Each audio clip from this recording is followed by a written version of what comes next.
அனைவருக்கும் வணக்கம். தினம் ஒரு திருக்குறள். இன்பத்துப்பால் கற்பியல். அதிகாரம் 121.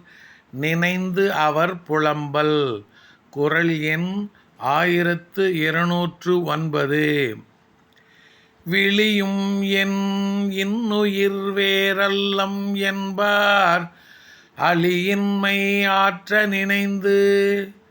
விளியும் என் இன்னுயிர் வேறல்லம் என்பார் அளியின்மை ஆற்ற நினைந்து.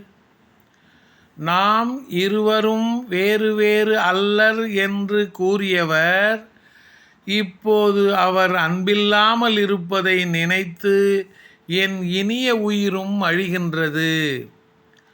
நாம் இருவரும் வேறு வேறு அல்லர் என்று கூறியவர் இப்போது அவர் அன்பில்லாமல் இருப்பதை நினைத்து என் இனிய உயிரும் அழிகின்றது.